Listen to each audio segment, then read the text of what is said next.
So one could say that there was yes, and then there's obviously there's a group that would not, a group of the Jews that would not follow Jesus.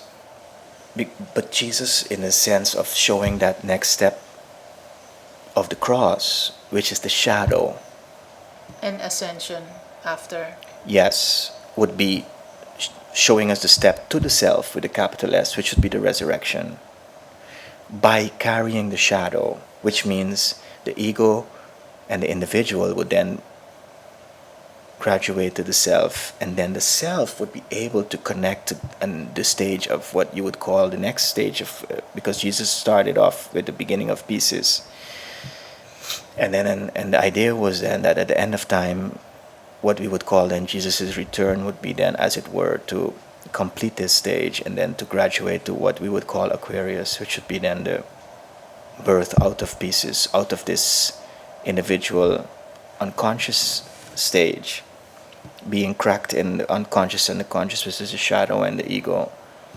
And then you would get, as it were, the water bearer would be actually a symbol of the higher self, or the Adam Katmon, or the higher Adam. So then they would call that would be the completion of the cycle. So we would, as it were, return to the original beginnings, but with something new, which is self-awareness. So the whole journey and the yield would be that we would return to this Garden of Eden, but then self-conscious. And what's happening now on the planet is that we have two movements. We have a movement that has gone into extreme egoism. That would, you could say then, that's the development of the self, that the ego and the self individual that did not understand this idea of what I think Jesus meant with the cross, and what Jung picked up on as the shadow, as the evolution of consciousness. These are a mythological imagery belonging to the human being in terms of the collective unconscious. This is not the private property of a church, but in any case, the church took this imagery and completely misconstrued it, and then made people actually believe that Jesus would carry your burden for you. So much religion that says Jesus, as it were, came to carry your sins, and then you're sin free because of Jesus.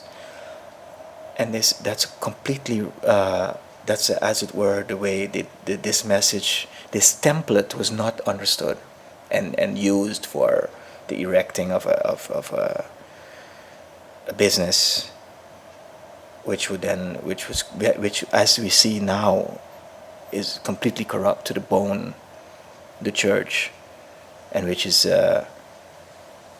because of their total misconstrual of the template of what Jesus brought, has now actually has become a contract to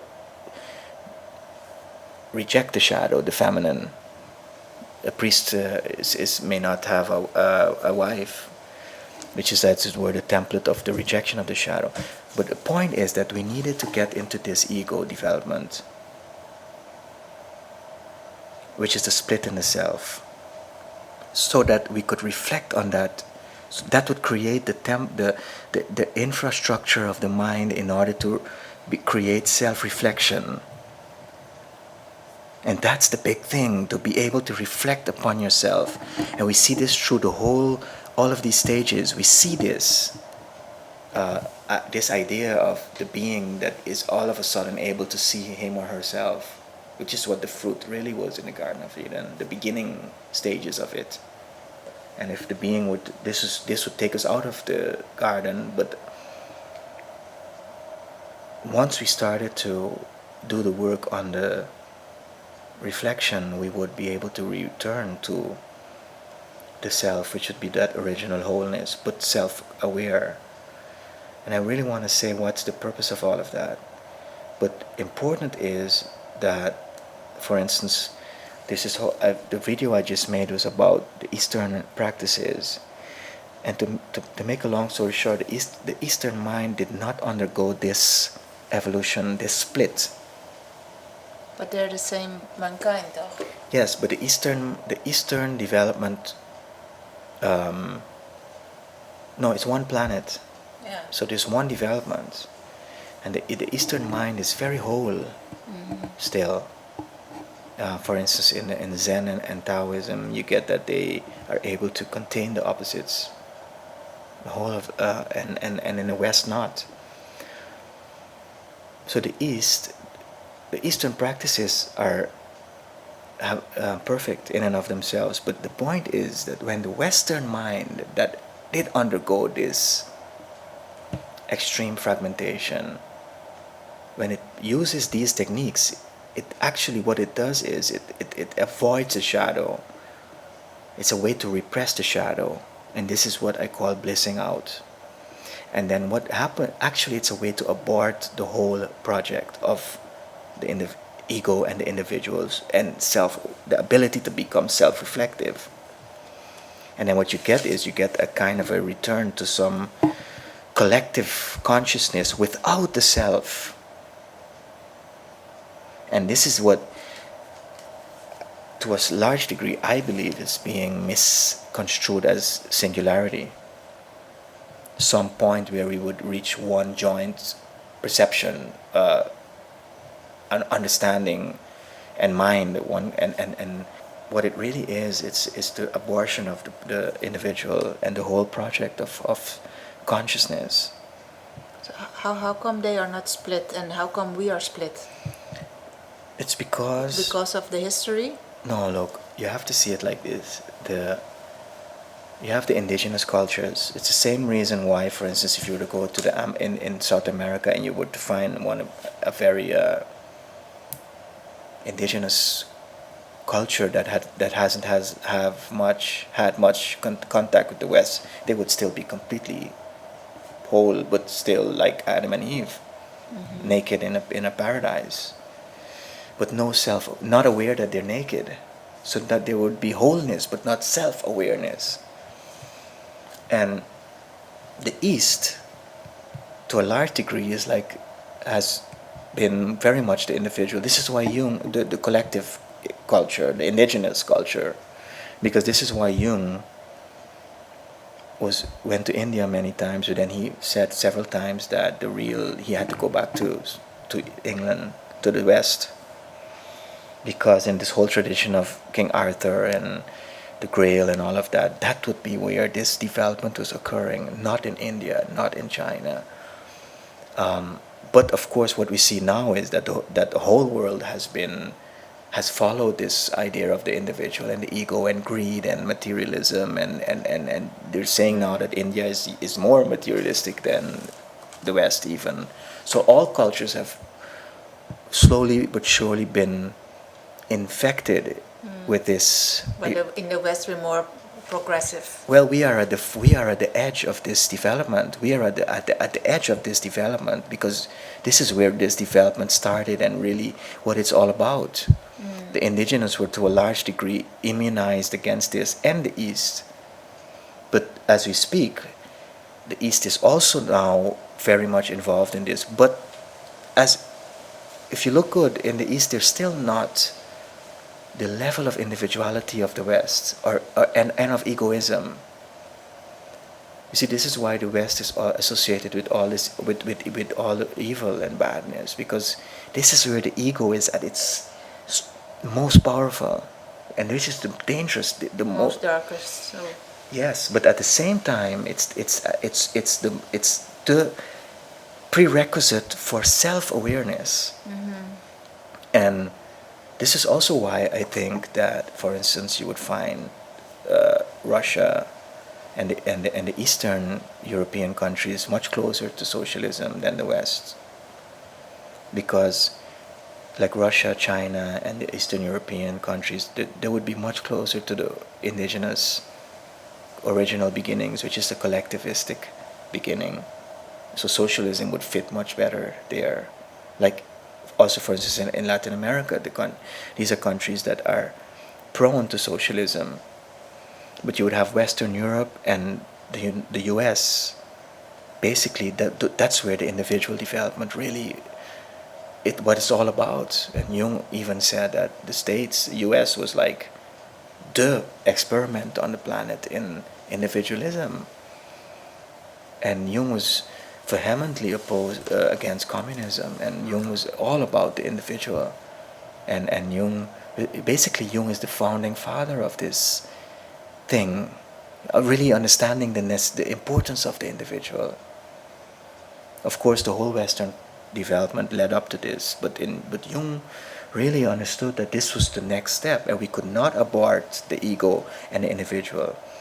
The ego, by merging with the shadow, by carrying the cross, becomes the self.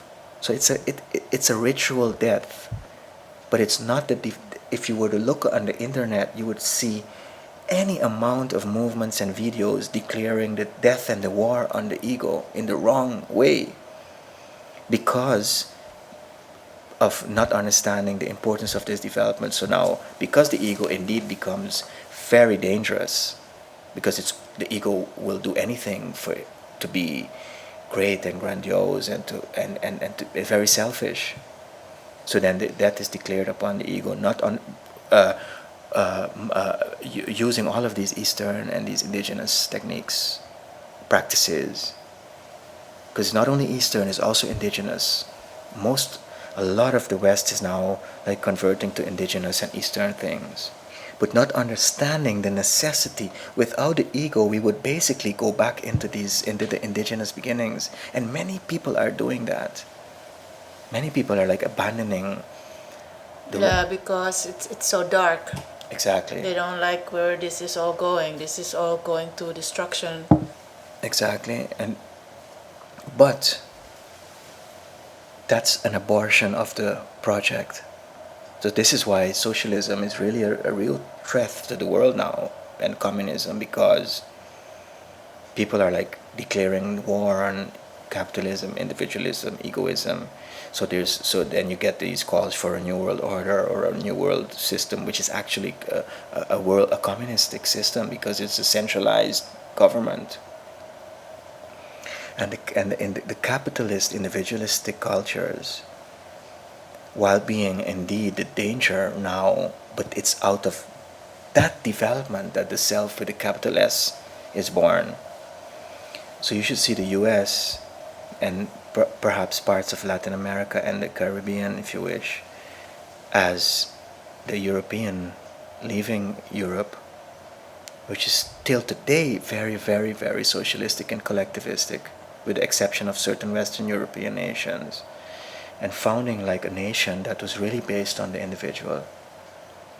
But that stage of development, if not graduated beyond the ego, becomes iatrogenic, meaning it becomes extremely self-destructive and to themselves and to the whole world. But without that ego, we go back thousands of years, and this is a whole lot of the entheogens, the psychedelics, and all of this is actually a return to this, or what you would call the Euroboric consciousness, which is like this completely whole psychedelic consciousness, but without the individual,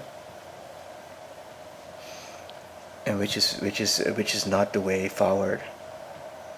It's just like almost returning to the Garden of Eden, but without the completion of the project.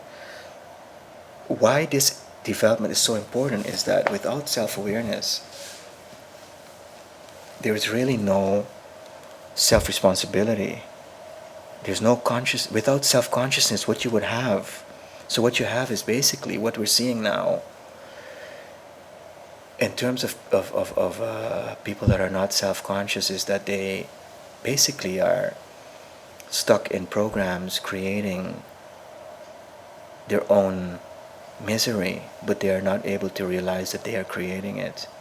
So then you would get somebody that would be stuck in patterns, but they would be not self-aware enough to realize this. So the self-awareness is like the step. It's without that there is no true development. Without that, you would have either a kind of a collective indigenous situation where you would have one pharaoh